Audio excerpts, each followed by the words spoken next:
வணக்கம். இந்த வீடியோவில் நம்ம என்ன பார்க்க போகிறோம் அப்படின்னா அதிமுக அப்படின்ற ஒரு கட்சியை பற்றின என்னோட பெர்ஸ்பெக்டிவ். எனக்கு இப்போ வயசு 20 தான் ஆகுது. 20 வயசில் உனக்கு என்ன புரிதல் அப்படின்னா ஏதோ கொஞ்சம் கொஞ்சம் புரிதல் இருக்குது. One more thing, I am so gratitude. அதாவது நான் ரொம்ப நன்றி உணர்வோடு இருக்கிறது யாருக்குன்னா ஃபார் ஒன்லி ஒன் திங். சரிங்களா? இது என்னென்னா என்னை பாஸ்போர்ட் விட்டாப்பில் 10ஆவதுல கொரோனா பேட்சில், அதனால தான் நான் இது இப்போ கிராஜுவேட் ஆகி இருக்கேன். So that is the reason I am so gratitude for that party of ADMK. So இப்போ எதுக்கு இந்த வீடியோ அப்படின்னா, இதுக்கு முன்னாடி இருபெரும் சக்திகள் இரண்டுமே திராவிட கட்சிகளாக இருந்துச்சு. ஒன்று டிஎம்கே, இன்னொன்று ஏடிஎம்கே.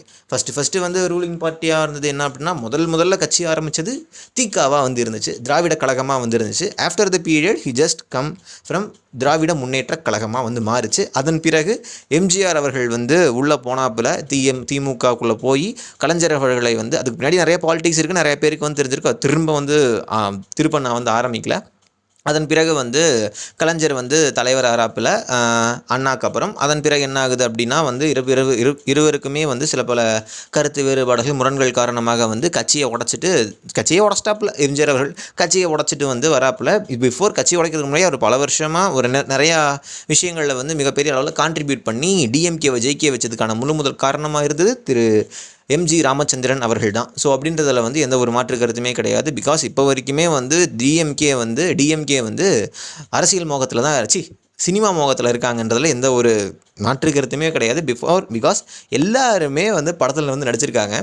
அதில் எதுலேயுமே இது கிடையாது. முக்கியமாக கலைஞர் படத்தில் நடிக்கிற, பட் கதை வசனங்கள்லாம் வருது எழுதினா பராசக்தியில் ஆரம்பித்து இது வரைக்கும் எழுதியிருக்கா. அப்புறம் சீரியல்லாம் எழுதியிருக்கிறப்பல, அப்புறம் ஸ்டாலின் அவர்கள் நடிச்சிருந்தாப்புல, அப்புறம் உதயநிதி அவர்கள், இப்போது இன்பநிதி நடிக்காமல் ப்ரொடியூசராக இருக்கிறாப்புல. அடுத்து அவரை தான் சிஎம் சீட்டில் உட்கார வைக்கலான்னு இருக்கும்பொழுது ஒரு தூய சக்தியாக வந்திருக்காங்க திரு தாவேக்கா. தூய சக்தியான்னு போக பார்க்கலாம். இப்போ நான் வரேன். ஸோ எம்ஜிஆர் அவர்கள் அதுக்கப்புறம் அனைத்து இந்திய திராவிட முன்னேற்ற கழகம் அப்படின்றத ஆரம்பிக்கிறாப்புல. அதுக்கப்புறம் சிஎம் ஆறாரு. சரிங்களா?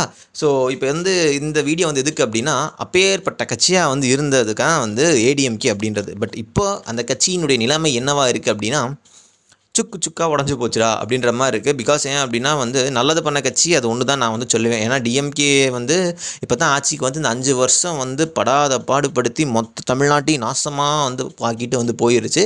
ஏடிஎம்கே பீரியடில் ஏதோ கொஞ்சம் பரவாயில்ல. முக்கியமாக கொரோனா பீரியட்லலாம் எல்லாருமே தேங்க்ஸ் சொல்லணும். பிகாஸ் அந்த மாதிரியான ஒரு சுச்சுவேஷனில் எல்லாருக்குமே சேலரி போட்டு எல்லாருக்குமே கொஞ்சமாச்சும் ஃபுட்டு அம்மா உணவுகள் திறந்து இருந்துச்சு. சரிங்களா? அதை நம்ம முக்கியமாக பாராட்டி ஆகும். ஸோ அப்படின்னு இருக்கிறப்ப அத்தனையும் நல்லது தான் பண்ணாங்க.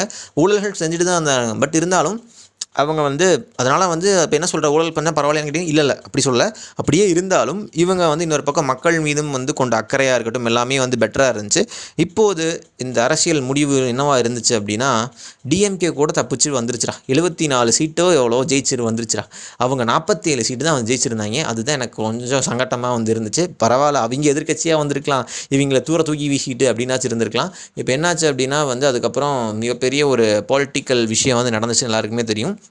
ஏன்னா விஜய் அவர்களை சிஎம் ஆக்கக்கூடாது அப்படின்னு சொல்லி டிஎம்கேவும் ஏடிஎம்கேவும் கூட்டணியாக சேர்ந்து யுனைடெட் திராவிடியன் பார்ட்டி அப்படின்ற ஒரு விஷயத்தை கொண்டு வரலாம் அப்படின்ற மாதிரிலாம் வந்துச்சு. அதுக்கான லோகோவாக இருக்கட்டும், அதுக்கான பேச்சுவார்த்தைகள் நிஜமாலுமே நடந்துச்சு அப்படின்றத திருமாவளவன் போட்டு உடஸ்டாப்பில். ஸோ அதெல்லாம் பார்த்துட்டு பயங்கரமாக இருந்துச்சு. ஆஃப்டர் த பீரியட் ஒரு முக்கியமான விஷயம் என்னவா இருந்துச்சு அப்படின்னா சிவி சண்முகம், எஸ்பி வேலுமணி அவர்கள் எம்எல்ஏக்கள் பாதி பேரை இந்த பக்கம் கொண்டு போயிட்டாங்க. ஸோ அது மிகப்பெரிய ஒரு இதாக இருந்துச்சு. நானும் என்னடா இது, பிகாஸ் ஏன் அப்படின்னா விஜய் அவர்கள் பதவியேற்பதற்கு முன்னாடி பரபரப்பு இருந்துச்சு. ஆஃப்டர் த பீரியட் அப்பாடா ஓரளவுக்கு சீட்டில் போய் உட்காந்துட்டாங்கடா அப்படின்ற இருக்கும்பொழுது டக்குன்னு ஏடிஎம்கேலேருந்து இந்த மாதிரி ஒரு ஸ்விட்ச் அதெல்லாம் ஷாக் ஆகிட்டாங்க. டே என்னடா ஏடிஎம்கே காலி ஆகுது, டிஎம்கே வலிக்கிறேன்னு இவங்க ஏடிஎம்கே பிரிச்சுட்டு போயிட்டாங்களே அப்படின்னு. திமுகவோடு உங்களுக்கு உறவும் இல்லை எதுமா? என்ன சொன்னீங்க? 4ஆம் தேதி தேர்தல் முடிந்து வெற்றி பெற்ற சான்றிதழ் வாங்குறோம். நான் 6:30 மணிக்கு வாங்குறேன். வாங்கிட்டு உடனே வீட்டுல கொடுத்துட்டு சென்னைக்கு கிளம்பிட்டேன். வந்து கொண்டே இருக்கிறேன். ஒரு 7:30 மணி இருக்கும் நான் செங்கல்பேட்டை தாண்டும் போது. யார் என்று பேரெல்லாம் கேட்காதீங்க, அதெல்லாம் கேட்காதீங்க, சொல்ல மாட்டேன். திமுகவில் இருந்து 2 முன்னாள் அமைச்சர்கள் எங்க லைனுக்கு வராரு. என்னடா இவங்களுக்கு சம்பந்தமே இல்லையே, நம்ம கூட வராங்க. முதல்ல நம்பர் தெரியாம எடுத்துட்டேன். நான் தான் பேசுறேன். என்ன பார்த்து நல்ல பதவியை வாங்கிக்கணுவாங்க. நம்ம தோத்துட்டோம், என்ன நல்ல அமைச்சர், என்னமோ பேசுறாரு, ஒன்னும் புரியல விட்டேன். அப்புறம் இன்னொரு அமைச்சர் வராரு. இல்ல என்னன்னா நான் 5 வருஷமா கண்டுக்கல, இப்பதான் போன் பண்ணீங்களேன்னு கேட்டேன். இல்ல எல்லாம் நல்லபடியா போகுது, எல்லாம் நல்லா பாத்துங்க, நல்ல அமைச்சர் என்னமோ சொல்றாங்க, எனக்கு ஒன்னும் புரியல. நாங்க தோல்வி இதுல அந்த சங்கடத்துல விட்டுட்டோம். நைட்டு வந்துட்டோம். காலையில தான் இதனுடைய விஷயமே எங்களுக்கு புரியுது. காலையில எங்களுக்கு செய்தி வருது, பொய்ச்சாளர் என்னன்னு பேசுகிறாரு. நம்ம ஆட்சி அமைக்கிறோம். என்ன சொல்றீங்க? திமுக நமக்கு ஆதரவு தருகிறது, வெளியிலிருந்து ஆதரவு தருகிறார்கள். நான் டெல்லியில் பேசிட்டேன், எல்லாம் முடிஞ்சிருச்சு. திமுக ஆட்சியில் பங்கெடுக்கல, அவங்க வெளியிலேருந்து நமக்கு ஆதரவு தருகிறாங்க. அந்த கூட்டணியில் இருக்கிறவங்களுக்கு மட்டும் ஒரு அமைச்சர் கொடுங்க, மீதி எல்லாம் நீங்கள் எடுத்துங்க, நமக்கு ஒரு 25 அமைச்சர்கள் கிடைக்கும். நான் கேட்டேன், இது எப்படின்னா? இந்த இயக்கம் ஆரம்பிக்கப்பட்டது எதனால? திமுகவை எதிர்த்து தொடங்கப்பட்ட இயக்கம். திமுக ஒரு தீய சக்தி, அது அழிக்கப்பட வேண்டும் என்று சொல்லி தொடங்கப்பட்ட இயக்கம். புரட்சி தலைவர் எம்ஜிஆரால் தொடங்கப்பட்ட இயக்கம் அனைத்து இந்திய அண்ணா திராவிட முன்னேற்ற கழகம், தொண்டரால் தொடங்கப்பட்ட இயக்கம். அந்த இயக்கத்தில் சட்டமன்ற உறுப்பினரா, நாடாளுமன்ற உறுப்பினரா, அமைச்சரா, ஏன் இந்த மிகப்பெரிய தமிழ்நாட்டினுடைய முதலமைச்சரா, இந்த கட்சியினுடைய பொதுச்செயலாளராக இருக்கிற இவர் 54 ஆண்டு காலம் ஒரு தலைமுறை இல்லை, 2 தலைமுறை இல்லை, 3 தலைமுறையாக.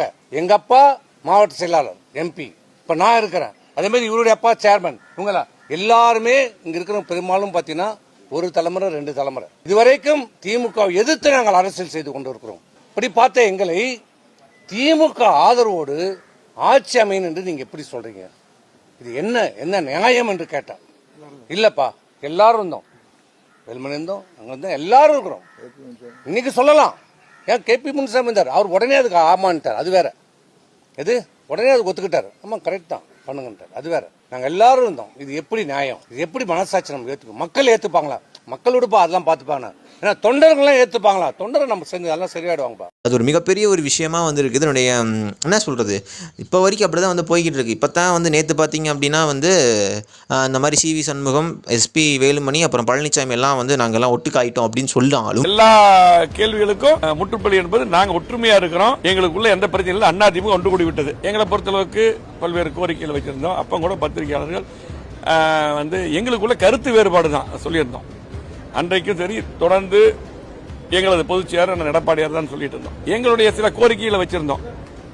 அதை வந்து நம்ம தோல்விக்கு பின்னால் புரட்சித் தலைவர் அம்மா அவர்கள் எப்படி இந்த கட்சி 100 ஆண்டுக்கு இருக்க வேண்டும், ஆட்சியில் இருக்க வேண்டும், கட்சி நல்லா இருக்க வேண்டும் சொன்னாங்க. அந்த அடிப்படையில் ஒரு கட்சி என்பது வெற்றி தோல்வி சகஜம், அதில் மாற்று கருத்து இல்லை. எந்த கட்சி தோல்விக்கு பின்னால் ஆராய வேண்டும், அந்த கருத்தை வச்சிருந்தோம். பொதுக்குழு கூட்ட வேண்டும் என்ற கருத்துக்கள் வச்சிருந்தோம். ஆகவே குழு அமைக்க வேண்டும் என்ற கருத்துக்கள் வச்சிருந்தோம். இப்படி வந்து பார்த்தீங்கன்னா பல்வேறு கருத்துக்களை வச்சிருந்தோம். அதெல்லாம் பொதுச் செயலாளர் அவர்களும் ஒன்றன் பின் ஒன்றாக கண்டிப்பாக அதெல்லாம் பரிசீலித்து செய்வதாக கூறியுள்ளார்கள். ஆகவே நாங்கள் எப்போ ஒரே கழகத்தில் இருக்கிறோம், எங்களுக்குள்ள கருத்து வேறுபாடு தான், பிளவு கிடையாது. இப்போ ஆரம்பத்திலிருந்து பிளவுன்னே போட்டுங்க, அது கிடையாது, தெளிவாக சொல்லியிருந்தோம். இன்னும் வரைக்கும் அதிருப்தி அப்படின்றது இன்னும் இருந்துகிட்டே தான் இருக்குது. Maximum of the ADMK candidates party மெம்பர்ஸாக இருப்பாங்க, உறுப்பினர்களாக இருப்பாங்க, எல்லாருமே வந்து தன்னுடைய பதவியை ராஜினாமா செஞ்சுட்டு அது வேணாண்டா அந்த கட்சி அப்படின்ற மாதிரி சொல்லிட்டு எல்லாருமே தாவேக்கா பக்கம் போகிறாங்க அப்படின்றது இருந்துச்சு. ஒன் மோர் திங், எனக்கு வந்து என்னென்னா கோபி சைடில் போய் வந்து திரு பழனிசாமி அவர்கள், முன்னாள் முதலமைச்சர் பழனிசாமி அவர்கள் வந்து போய் பிரச்சாரம் பண்ணுறதை வந்து நான் வந்து பார்த்தேன். இன்னும் இவ்வளோ ஹார்ஷாக செங்கோட்டையன் அவர்களை போட்டு போலன்னு புழக்கிறாரே. நாங்கள் கூட சரி கோபியில் முடிஞ்சு போல அப்படின்னு நினச்சா கிடையாது. 3வது இடத்துக்கு தள்ளப்பட்டது கோபியில். பிகாஸ் கோபியில் வந்து ADMK சார்பில் பிரபு அப்படின்றவங்களை வந்து நிற்க வச்சாங்க. அதுக்கப்புறம் செங்கோட்டையன், அப்புறம் DMK சைட்லேருந்து யாரோ ஒருத்தர் வந்து நிற்க வச்சாங்க. அதனுடைய என்னவாக இருந்துச்சு அப்படின்னா வந்து அது அவங்களுக்கே பேக்லாஷ் தான் ஆச்சுன்னு வந்து நினைக்கிறேன். பிகாஸ் இவங்க பிரபு அவர்கள் கூட போடக்கூடாது, நம்ம DMK கூட போடலாம் அப்படின்ற மாதிரி பிரபு அவர்களை வந்து 3வது இடத்துக்கு வந்து தள்ளிட்டாங்க. 2nd இடத்துல DMK, 1st இடத்துல செங்கோட்டையன் அவர்கள் 90,000 வாக்குகள் பெற்று இப்போது வந்து அமைச்சராக வந்து இங்கே இருக்கிறாப்புல. ஸோ என்னென்னா அவர் செஞ்ச அந்த ஒரு பிரச்சாரம் இருக்குல்ல, பயங்கரமாக இருந்துச்சு. டேரெக்டாக அப்படியே திட்டிக்கிறாங்க.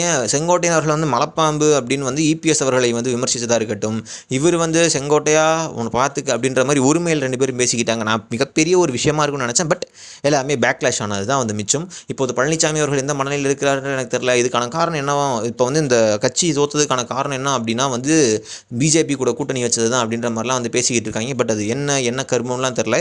எனக்கு ரொம்ப வருத்தமாக இருக்கிறது என்ன அப்படின்னா வந்து இவர் வந்திருந்தால் கொஞ்சமாச்சும் விவசாயிகள் அவங்களுக்கு வந்து ஏதாச்சும் ஒன்று பண்ணியிருப்பார். இருப்பார் அப்படின்றதுல எனக்கு கொஞ்சம் சந்தோஷம். பிகாஸ் இன்றைக்கி ஒரு விஷயம் நடந்துச்சு, அதெல்லாம் பார்த்ததுக்கப்புறம் இபிஎஸ் இந்த இடத்துல இருந்திருந்தாங்க அப்படின்னா இது எனிதிங் ஹேப்பன்ட் அப்படின்ற மாதிரி நான் கொஞ்சம் வந்து சந்தோஷப்பட்டிருப்பேன். பிகாஸ் ஏன் அப்படின்னா வந்து வேளாண் கடன்களை வந்து தள்ளுபடி செய்கிறேன் அப்படின்னு வந்து திரு விஜய் அவர்கள் வந்து சொல்லிவிட்டு ஆஃப்டர் தி பீரியட் அவர் செய்யலை. இப்போ என்னாச்சு அப்படின்னா ஆதவர்ஜுன் அவர்கள் வந்து ஒரு பொதுவெளியில் வந்து விவசாயத்தையும் ஸ்போர்ட்ஸ்மேன்ஷிப்பையும் ஒப்பிட்டு ஒரு விஷயத்தை சொன்னதும் ஒரு மிகப்பெரிய அளவில் வந்து இப்போ பேசும் பொருளாக வந்து மாறி இருக்குது. யாரெல்லாம் வந்து சமூக வலைத்தளங்களில் வந்து அக்ரிகல்ச்சரை பற்றி போடுவாங்களோ அனைவருமே வந்து இதுக்கு தான் வந்து உங்களை ஓட்டு போட்டு உட்கார வச்சமான்ற நிறைய கேள்விகளை வந்து எழுப்ப ஆரம்பிச்சிருக்காங்க. ஆதவர்ஜுனை பார்த்தும் அப்புறமேல் வந்து தாவேக்காவில் இருக்கக்கூடிய அனைவரையும் பார்த்துமே. ஸோ அப்படின்னு இருக்கிறதுனால இது கொஞ்சம் வந்து ஏதாச்சும் வந்து பண்ணணும் அப்படின்றத நான் வந்து கேட்டுக்கிறேன். தட் மீன்ஸ் வேளாண் அந்த இது இருக்குல்ல அதுவும், அப்புறம் வந்து கொஞ்சமாச்சும் வந்து அக்ரிகல்ச்சர் ஓரியன்டாக இருக்கக்கூடிய பீப்புள்ஸ், அங்கே விவசாயம் பண்ணக்கூடிய எல்லாரையுமே வந்து கொஞ்சமாச்சும் பரிசீலித்து அவங்களுக்கான சொல்யூஷன்ஸ் வந்து கொஞ்சம் கொடுத்தா கொஞ்சம் பெட்டராக வந்து ஃபீல் பண்ணுவேன். இப்போ இந்த கட்சிக்கு வந்து வரும் அதிமுகன்ற கட்சி இப்போ இல்லாமல் போயிருமான்னு கேட்டிங்கன்னா டெஃபினட்டாக இல்லாமல் போயிருது நான் வந்து நினைக்கிறேன். பிகாஸ் எல்லாருமே வந்து அப்படியே அங்கேருந்து லீவ் ஆக ஆரம்பிக்கிறாங்க. டிஎம்கேல கூட வந்து அப்படியே வந்து இருக்காங்க. இப்போ அப்படியே வந்து லீவ் ஆகிட்டு ஒரு செட் ஆஃப் பீப்புள்ஸ் வந்து சட்டமன்றத்தில் போய் வந்து அந்த நம்பிக்கை வாக்கெடுப்பில் வந்து 38 எம்எல்கேக்கள் வந்து நின்றுட்டு நாங்கள் வந்து விஜய் அவர்களுக்கு வந்து ஆதரவு அளிக்கிறோம் அப்படின்னு வந்து சொல்லியிருந்தாங்க. ஸோ அப்படின்றதுனால anything would happen. One more thing என்ன அப்படின்னா, போன வாரமோ முந்தானேத்தோ சம்திங் எனக்கு வந்து டேட்டு தெரியல, அப்போ வந்து ஆதவர்ஜுன் அவர்கள் வந்து ஏதோ ஒரு மேடையில் பேசும்பொழுது 90% எம்எல்ஏக்களை வந்து அதிமுகவிலிருந்து இங்கே வந்து வரதுக்கு வந்து ஆவலோடு இருக்காங்க. இன்னும் ஒரு மாதத்தில் பாருங்கள் எல்லா எம்எல்ஏக்களுமே வந்து இங்கே வந்துடுவாங்க அப்படின்ற மாதிரி அவர் அவ்வளோ கான்ஃபிடென்ட்டாக வந்து சொல்லியிருக்காரு. ஸோ அப்படின்னு இருக்கிறப்ப இந்த கட்சி வந்து போகுதா அப்படின்ற ஒரு கேள்வி வருது. பிகாஸ் ஏன் அப்படின்னா ஜெயலலிதா அவர்கள் அப்படின்னு அயன் லேடி அப்படின்னு சொல்லப்படக்கூடிய அங்கே ஒரு சுப்பீரியர் பவர் ஜெயலலிதா அவர்கள் இருக்கும் பொழுது, அம்மா அவர்கள் இருக்கும் பொழுது என்ன சொன்னாங்க அப்படின்னா 100 ஆண்டுகள் கழித்தும் இந்த அதிமுகன்ற கட்சி வந்து டெஃபினட்டாக வந்து நீடித்து நிலைக்கும், என்னை மாதிரி இல்லைனாலும் இங்கிருந்து ஒருத்தவங்க வருவாங்க அப்படின்ற மாதிரி இருந்துச்சு. பட் இப்போ அந்த கட்சி வந்து அப்படியே கொஞ்சம் கொஞ்சமாக சதஞ்சிக்கிட்டு இருக்கோ அப்படின்றது வந்து எனக்கு இருக்குது. முக்கியமாக வந்து அந்த சிவி சண்முகம் அவர்கள் வந்து பேசியிருந்தார். என்னன்னா வந்து ப்ரெஸ் மீட்டில் வச்சு நியூஸ் ஜேல வந்து வந்துச்சு. நியூஸ் ஜேல வந்து என்ன பேசியிருந்தார் அப்படின்னா வந்து நீங்கள் எந்த அளவுக்கு வந்து இப்படி இருக்கீங்க எப்படிங்க அப்படின்ற மாதிரி வச்சு அந்த ஆட் வேணால் வந்து பண்ணி விட்றேன் அந்த வீடியோவை. ஏன்னா அவ்வளோ வந்து இருந்துச்சு. எஸ்பி வேலுமணி அவர்களுமே வந்து இருந்துச்சு. After the period he both okay அப்படின்னு இருக்காங்க. பார்ப்போம், wait and watch what will happen அப்படின்றது தெரியும். ஸோ என்ன ஆக போகுதுன்னு தெரில. ஸோ அதோட ஹிஸ்ட்ரி வந்து நான் வந்து கொஞ்சம் படிக்கிறேன், அதை மட்டும் கேட்டுக்கங்க. அதை மட்டும் கேட்டு முடிச்சுக்கலாம் அந்த வீடியோவை. ஸோ சின்ன ஹிஸ்ட்ரி தான். ஏன்னா வந்து இதோடைய தொடக்கம் எங்கே அப்படின்றத நான் சொல்லிட்டேன். பர்டிகுலராக வந்து இந்த டேட்டு வந்து சொல்லலை, சரிங்களா? ஸோ அனைத்து இந்திய திராவிட முன்னேற்றக் கழகம் அதிமுக 1972ஆம் ஆண்டு நடிகரும் அரசியல்வாதியுமான எம்ஜி ராமச்சந்திரன் எம்ஜிஆர் அவர்களால் தொடங்கப்பட்டது. அதிமுகவிலிருந்து விலகி பிறகு அண்ணா அவர்களின் கொள்கைகளை முன்னெடுக்க இந்த கட்சியை உருவாக்கினார். 1977ஆம் ஆண்டு தமிழகத்தில் ஆட்சியை பிடித்த அதிமுக எம்ஜிஆர் தலைமையில் தொடர்ந்து 3 முறை வெற்றி பெற்று ஆட்சி செய்தது. 1987ஆம் ஆண்டில் எம்ஜிஆர் மறைவுக்கு பிறகு ஜெயலலிதா தலைமையில் கட்சி மீண்டும் வலுப்பெற்று பல முறை தமிழக ஆட்சியை கைப்பற்றியது. ஜெயலலிதா மறைவுக்கு பிறகு எடப்பாடி பழனிசாமி உள்ளிட்ட தலைவர்கள் கட்சியை வழிநடத்தி வருகின்றனர். தமிழக அரசியலில் திமுகவுக்கு முக்கிய எதிர்க்கட்சியாக அதிமுக தொடர்ந்து செயல்பட்டு வருகிறது.